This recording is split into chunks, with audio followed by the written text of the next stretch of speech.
everyone. Thanks a lot for staying with us. You're watching Plain Speak with me, Shivani Gupta.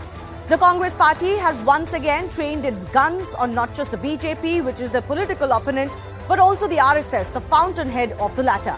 Senior Congress leader Mani Shankar Aiyar alleged that the country today is broken, it's divided, and those responsible for this are the BJP and the RSS. This is indeed the central message of the Bharat Jodo Yatra itself, the Congress walking through the length of the country to spread the message of love, as Rahul Gandhi says, in an environment of hate spread by the politics of the BJP. But is this a new message? Alas, since 2014 especially, the central message of the Congress party has remained the same. But what we have seen election after election is that the public is not really buying into it. Unless the allegation is that those who are electing Prime Minister Narendra Modi and other BJP governments are all hateful beings dividing the country. If they are such beings, then what is the strategy of the Congress party to convert these hateful beings into loving beings? Or is this just some sort of an esoteric message with no clear path of action? Let's not kid ourselves. When the Congress alleges there is hate in India today, the assertion is that the bigoted majority of the country that is voting the BJP to power is the cause behind this. But then, after such vilification, why would the same people change their minds and go to the Congress fold? I ask this question today because another Congress leader, A.K. Antony, has also made a very clear statement that Congress needs to win over the Hindus of this country to beat the BJP. And that's really the crux of this issue. What is the Congress party offering all sections of society that is different today than before, and that can help it electorally be a force against the BJP? Will Bharat Jodo message be that wind beneath the Congress's wings? We'll take that question to our guests in just a bit. But first up, let me break down exactly what Mani Shankar Aiyar has said while lashing out at the BJP and the RSS today. So he's gone on to say that the Sangh Parivar is dividing India into tukde. Remember, the phrasing being used by him is very important. And he says the Congress Yatra is against this. The Sangh Parivar, he says, is dividing India on the basis of religion, language and caste. He says we have to fight against the attempts to break the country. And finally, he goes on to repeat that the Bharat Jodo Yatra's aim is to unite the country. Now, this is the message that the Congress has been talking about since the Yatra started. But is this charge new? No. Take a look. I'm just pointing out a few instances since 2016, 2 years after Narendra Modi came to power. In October 2016, Rahul Gandhi had made the same charge. RSS, BJP believe in dividing people. 2 years later, August 2018, BJP, RSS weakening the country by causing divisions and spreading hatred. Mallikarjun Kharge, the now Congress chief, in December 2020 had said BJP government is practicing divide and rule policy. Jairam Ramesh, the media in charge of the Congress party now, in September 2022 had said RSS BJP's product is to divide India, Congress wants to unite. This was the start of the Bharat Jodo Yatra, so I'm also highlighting another statement by Rahul Gandhi in September 2022, where he said RSS BJP spread hatred, will not allow their ideology to divide the country. So the simple question that we're asking today is, in this battle between the Congress and the BJP and the RSS, what's new? When the Congress claims today that Bharat is broken, is it because they are not in power for the first time in many decades since independence? And is this message not just the old wine in a new bottle?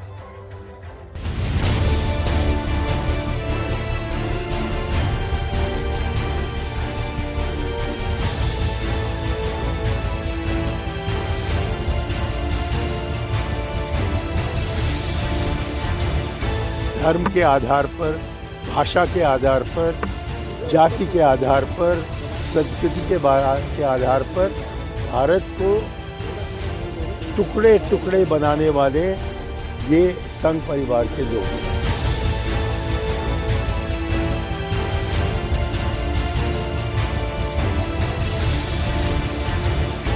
कहां से दिख रहा भारत टूटा हुआ? शर्म आनी चाहिए कांग्रेस नेताओं को। इनमें वोट लगी है अपने देश को नीचे दिखाने में।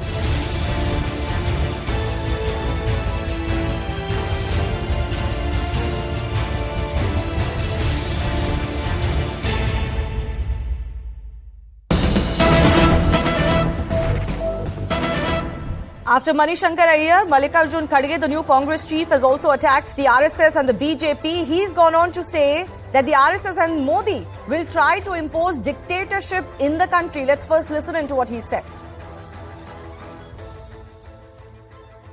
एक ही संदेश हमारा होगा, वो ये है कि यहाँ के सभी लोग मिलकर इस देश के लोकतंत्र को बचाना है, इस देश के संविधान को बचाना है।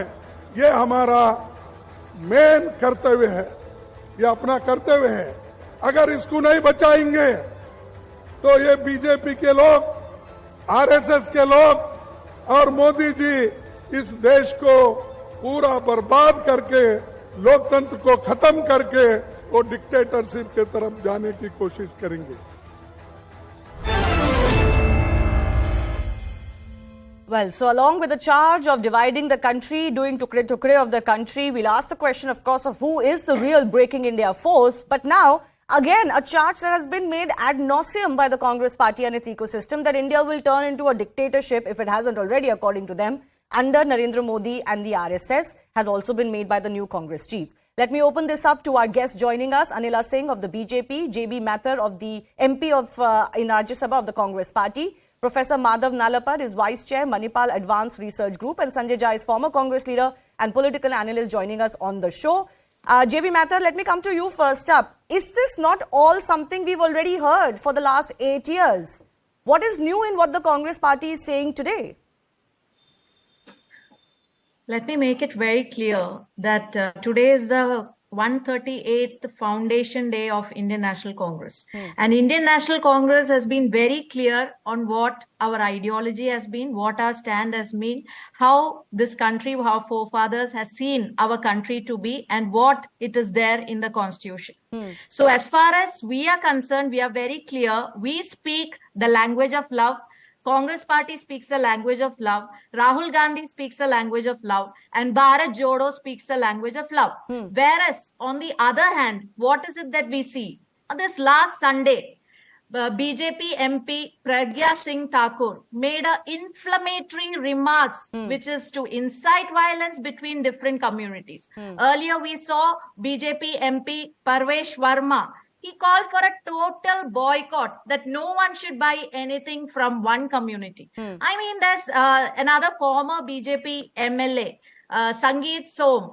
He said all these people are inciting violence, making such inflammatory comments, whereas Congress party has been, right from 1885 till date, we have been standing for the country's unity, to make every inch of this country stay united. Every person, what language they speak, what religion they follow, what food they eat, what dress they wear, that we want, Congress party wants everyone to stay united. Yes, and you mentioned a couple of, one second, aspect. JBG, I have a follow-up question. You mentioned a couple of inflammatory speeches made by BJP leaders. There's a speech made by your leader, Imran Pratapgarhi also, where he's also addressing a certain community and saying that, before you get killed, kill a few others. So you cannot be selective when you quote inflammatory speeches. But I'm not going by that. My central question to you was that what is new in what you... He has never made any such comments. He has not made any such comments. I refute There is that. a video doing the rounds, but I'll take your word for it. I'm not discussing that comment today. But that's the charge that has come in against the Congress party, that their own leaders have also been caught making inflammatory speeches. But my question to you was different. My question to you is, this is the same plank on which you've been opposing Narendra Modi and BJP and RSS for the last 8 years. Today, Mallikarjun Kharge says that if you don't defeat him, then constitution will go away, democracy will go away, dictatorship will come. But madam, the public is not believing you. You've been raising this fear and paranoia, but the public is not believing you. Why is the Congress party not thinking of something new to attack Narendra Modi on? See, the idea is not, or the issue is not whether what to be attacked. Okay, the idea is we need the idea of India to remain, the idea of unity and diversity to remain. And then we are definitely, the people are scared. People are actually understanding that there is a threat in the air. That if they say anything against the regimen which is ruling the current ruling administration, then there's all kinds of ED, CBI, CID, everything behind them. So there's kind of a total dictatorial tendencies in the and to your question, I don't understand that how you can say that just because that we say something 7 years or 8 years back, we cannot say it now. What we believe in, we'll continue to say all our lives. As long as India No, exists, I am these will saying matter. politically. The reason I ask you this question, fair enough. You're saying what you're saying 8 years ago stands true today. Fair enough. But I am saying that this charge against Narendra Modi, RSS and BJP, that they're dividing the country, and the fact that they're going to they're going to completely do away with democracy is not something that the public is believing in, ma'am. Is this not hyperbole of the worst kind? Is this also not, let me phrase this way, is this also not in other ways spreading fear, insecurity and paranoia in the country? No, in a way, when there is paranoia being created by the ruling administration, if the opposite, it is the rightful duty of the opposition to speak, to say that no, this is not how it should be, and it is not right to say that this is the only thing we are raising. We have been raising many issues as far as Congress party has been concerned. The list of the issues which we gave at the onset of this parliament itself lays down all kinds of issues, right from economy to inflation. I remember the Congress party very vociferously. We have been raising all issues. JBG, there are parliamentary, what gets debated day to day when parliament session begins is another issue. But I'm talking about the larger strategy of the Congress party. Where I remember very clearly before 2019, the Congress vociferously raised issues of Rafale deal, of corruption against the Prime Minister directly. What happened to those charges? Now you don't talk about it?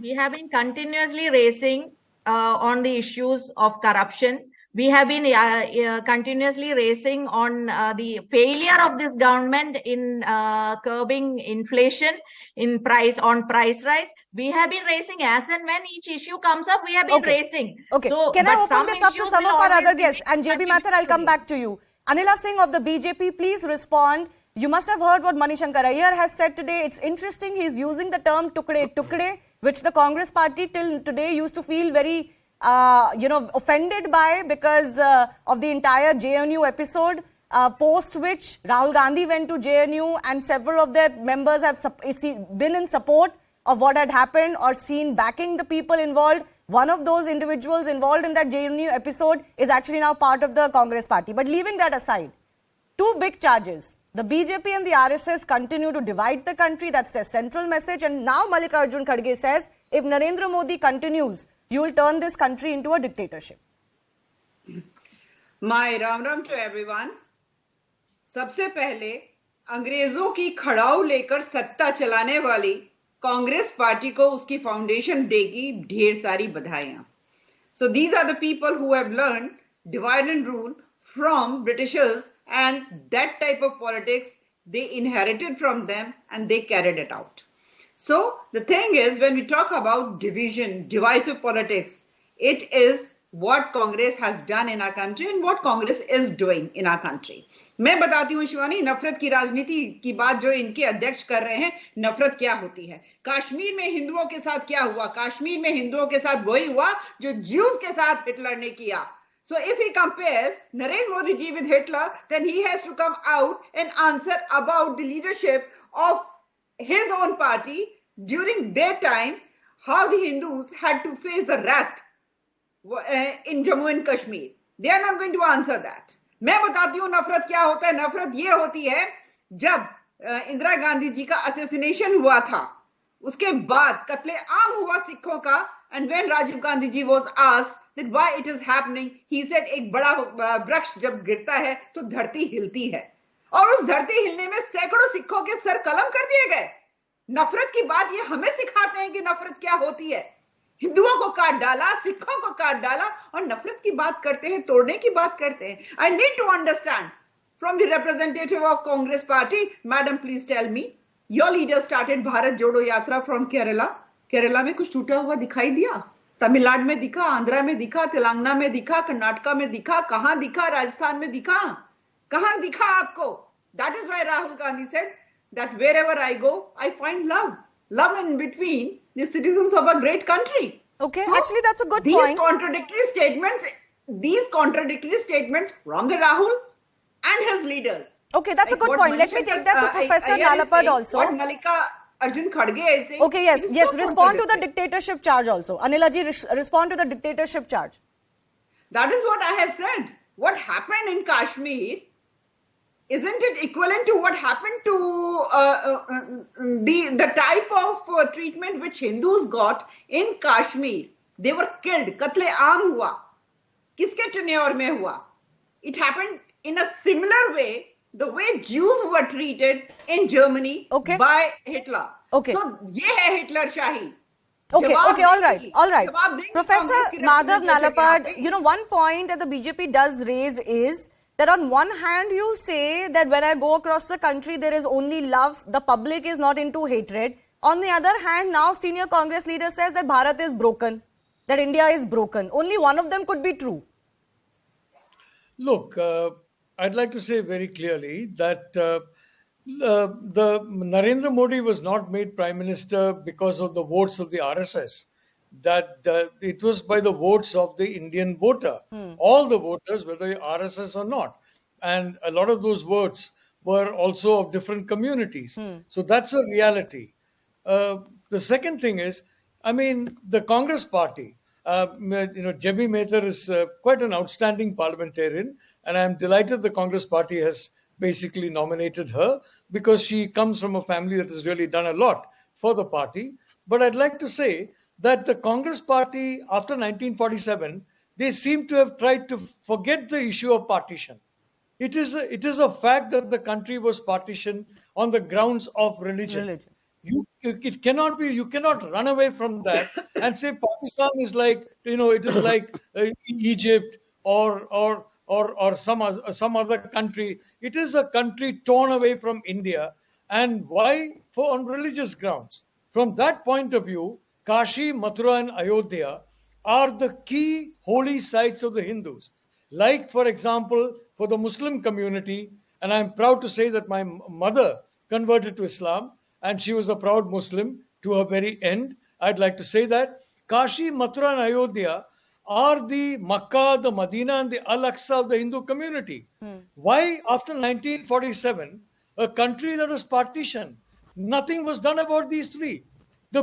Now, what is happening is, if you ignore this reality, the reality of partition, the reality of the wound of partition, and then you ignore the fact that there is need for some retributive action or reclamation. Let me tell you one problem. All the laws that are being used today, which Mr. Rahul Gandhi is talking about, are laws that were framed during the Congress Party. Mr. Chidambaram was very good at framing laws that could get anybody in trouble at very short notice on any excuse. So these are laws created by within the Congress Party, and a lot of the laws were created by the British and still maintained. I have long said these colonial laws should be abandoned. Most of these regressive laws should be abandoned. No, so Professor Nalapad, the question that I'm asking is twofold. I mentioned that in the start of my opening. Is it that India is broken today in 8 years of Narendra Modi's rule, but it was all fine, hunky-dory for the 60 years before that when Congress was into power virtually for all of it, post-independence? No. Most of the biggest riots in India have taken place under Congress rule. You've talked about partition itself. I didn't even want to go that far. The second question I raised in my opening was that when you say India is divided today, Bharat Tuta Hua hai, there is an assertion, an allied assertion that those who are voting for Narendra Modi and the BJP, which you mentioned, basically they are bigots and communal. They are voting a bigoted and communal person and party to power. Aren't you condemning the entire public, which is today not voting for you but voting for somebody else just because they're not voting for you? Shivani, we have 230 million minorities in India, and they're wonderful people. They're doing amazing work. The fact is that a lot of politicians have indulged in corrupt activities and money making. Now, these individuals, now they are feeling under the radar a little bit. But if you're talking about fascism and Hitler, let me assure you that Rahul Gandhi would have been stopped in the first 30 minutes of his Bharat Jodo Yatra if India had been a fascist state. And if you're talking about Hitler, frankly, I mean, it is absolutely ridiculous. I met some journalists from a particular publication in India. I don't want to name the publication, who were bemoaning the fact that we are living under Hitler. Now, they were telling me this in a cafe, in a restaurant. They've all got well-paid jobs. They're obviously, whatever they write, the publication they write for is continuing to be published repeatedly, regularly. I mean, if it were really a Hitler rule, would they be lasting even 10 days? No. Okay, fair they would enough. not be. So all criticism is taking place, all opposition is taking place, other opposition parties are winning elections. Congress has just now won an election in Himachal Pradesh, but we are heading towards dictatorship. Sanjay Jha, the BJP alleges this is effectively looking down on India and its democracy itself, along with its people. The Congress is just not willing to accept the people are not voting for it. And what's the alternative it's projecting? As I've listed out, since 2014, it's the same diatribe. Well, Shivani, the first thing that we need to understand is that we are a secular democracy. And the truth is that the official emergency in India lasted for a period of 21 months, which was followed by an election. But, I have a lot of respect for Mr. Nalapat. But there is a truth that nobody can ignore. That just because you have elections, it doesn't make you a full-fledged democracy. Which is why the term... So let me make my point. Just because you have elections every 5 years and in municipal corporations and state assemblies, doesn't mean that India is actually a quintessential democracy. It's an elected autocracy. I believe India is an illiberal democracy. Yes, elected autocracy is what it is called. It is what I would call as a democratically elected dictatorship. And how do you do that? You subvert the institutions that actually give the country an independence. Now, let me give you a simple fact of life. In the last 8 years, 96 months, I think India has actually had an undeclared, unofficial emergency. I don't want to even go into the details.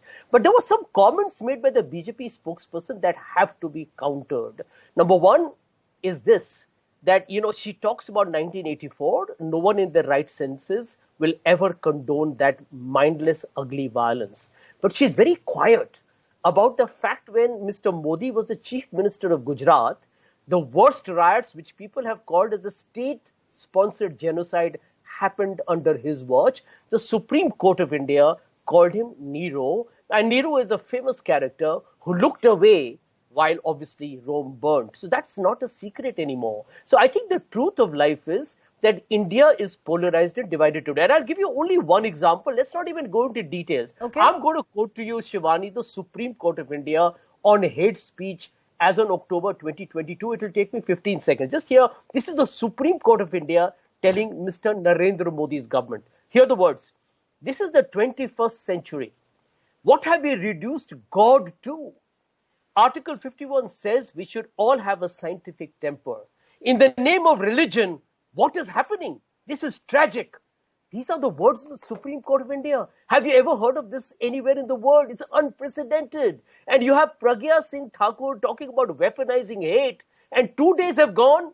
The Prime Minister is quiet. The BJP has taken no action. Do we need any further proof, manifestation of the hate? No, but my question is, you are picking these two cases, Sanjay Jha, but has worse or equally wrong things not taken place when Congress was in power? Have you forgotten history? I will answer that. And the point that Professor Nalapad is making is that you are continuing to live in this land, that there are no religious issues. You forget just 75 years ago, we were divided on the lines of religion. These issues exist on the ground. They impact the average person's life, maybe not yours and mine, because we are above middle class or middle class and live in urban areas. Yep. So let me answer your question quickly, Shivani. Mr. Nalapad is right, or anybody else is right in saying that were there not problems earlier? Of course there were. We know riots have happened before. We know the Babri Masjid demolition was followed by riots and terrorism made an entry into the country. We also know who was responsible for it. There were riots that happened even when the Congress government was in power. Can anybody deny it? No. I'm the biggest critic of what happened in the 94 riots. I was there in Delhi just a year later. I know how horrendous it was. The point I wish to make is this. At no point in India's political history have you seen a government in power willfully, deliberately, in a calibrated fashion divide the country? The lady from BJP has the audacity to talk about divide and rule that the Congress has learned from the British. Madam, If anybody has been inspired by that ugly politics, it is your party. Okay, let and me you have give an shamed the opportunity country. to her to Shivani, respond. Shivani, Because sorry. yes, Professor Anupam, give me an opportunity to give to Anila Singh. I have a very important statement by A.K. Antony that I referred to at the start of the show to also run. But yes, Anila ji and then Professor Nalapad. Mr. Sanjay said, what Mr. Sanjay said, but I need to say one thing here, Shivani, that India has faced three rats. One from the Islamic invaders, second from the Britishers, third from the Congresses. And till date, we are suffering that wrath. Hindus have always suffered, right from Khilafat movement, we know it very well. He was talking so bad, so ill, so sick about Narendra Modi ji right now. I need to understand one thing here, sir, that if we compare Manmohan Singh ji and Modi ji, wasn't Manmohan Singh ji was the one who said that Muslims have first right to resources. And I need to ask you one thing, sir. You just stop me if I am wrong. Has Modi done more to Muslims or Manmohan Singh ji? Has he taken control of mosques? Shivani, didn't he criminalize triple talaq? Has he stopped scholarship of Muslims? Rather, he has increased it. Has he reversed Sabrimala temple verdict? Has he stopped funding AMU? Has he abrogated Places of Worship Act 1991? Has he reversed Waqf Act? Did he force Muslims to sing Vande Mataram? Has he brought in the UCC? No, sir. I can quote 10 more examples. Okay. No, the fundamental question also is that the BJP has had certain issues. Anila ji, I have limited time. Ma'am, please, you've made your point. I'll add to that and I'll go to Professor. Just a statement here, ma'am, please. Yes, okay. Just one statement here. Modi ji ने एक काम किया जो इस देश में under confident majority population रहती थी, आज वो अपने आप को कॉन्फिडेंट महसूस करती है, तो ये लोग डर रहे हैं. उस डर की वजह से कहते हैं भारत टूट रहा है. Because in today's date, Hindu feels very confident. Okay. Well, they do say that polarization only takes place when both sides are being heard. When only one side is dominant, there is no polarization. But that's another debate. Professor Nalapad, can I just, with your permission, just play out what A.K. Antony has said? Because I think that's very relevant to the discussion we're having today. This is not in Hindi or in English, but we're running translations for it. So listen.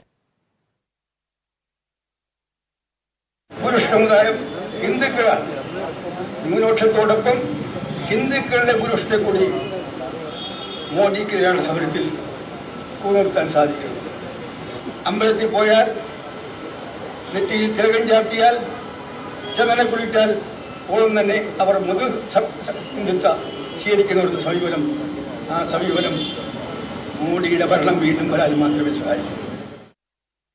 I'll just translate once again, and Professor Nalapad, I'll come to you. You know what A.K. Antony has said, and he was the one who did that famous report post the debacle that the Congress party faced in the Lok Sabha elections also, where he also said that there is a perception on the ground.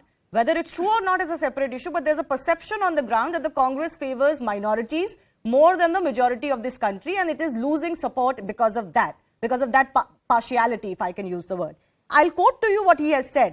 He has said Hindus have to be brought into the fight against Modi. He has said that Congress needs the support of Hindus if it needs to beat the BJP. If a Hindu goes to a temple and tilak is found on his or her head, alleging Hindutva on them is not fair. Such allegations will only help Modi administration to return to power. And that's the fundamental issue I'm debating. The Congress is accused of vilifying one section as much as you can say the BJP is accused of vilifying one section. No. JPG, I'll give you an opportunity. JPG, I'll give you an opportunity. This is your own leader. That's not right. This is your own leader saying it. JPG, I'll give you an opportunity. Let Professor Nalapad respond. 1 minute. First of all, I'm sure JB will agree. Most of the big temples are under the control of the state. Yeah. Mosques are not, churches are not, gurdwaras are not, and thank God for that. Why should temples be? It's a British era law that's continued. Second point is, from 2004 to 2014, Narendra Modi was not Prime Minister of India. Manmohan Singh was Prime Minister. Sonia Gandhi was the Congress President.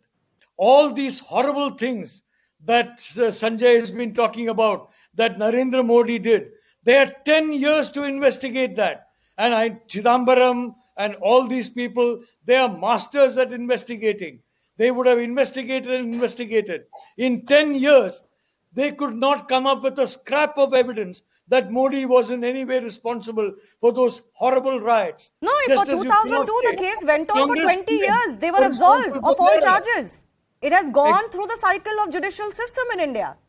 But I am saying now, I go across to JB. JB, your own leader is saying that, you know, to cry Hindutva just because a Hindu is expressing his identity, his belief, or is even expressing his political, want or desire. That is what is hurting the Congress party. This is your own leader saying it. See, Congress party is everybody's party, and Congress embraces everyone, every religion, whether they belong to any religion or whether they don't belong to any religion. Even see those who don't believe in any religion also, we believe that even they should have the equal right in our country. And see, you cannot just take few words from A.K. Antony ji. A.K. Antony ji today said very important thing. He said if BJP comes to power today, it comes to power again, then there will not be constitution in the country. That is the biggest statement he has made. So see, and Congress party is never against any religion. So that's what he meant, that we need everyone. We like yes, that's but what he's all also saying is, and see why you are saying you're right. Your policy may be one. What he's he saying said. is that the That perception the is against the issue. Congress party. BJP comes to power again, there will not be constitution existing in the country, is what he said. That has larger perspective to I it. ran that Why you are from not Mr. saying Khadge. anything about that? No, I ran that statement from Mr. Khadge, the new Congress chief, that there will be no democracy left, there will be a dictatorship if Modi continues.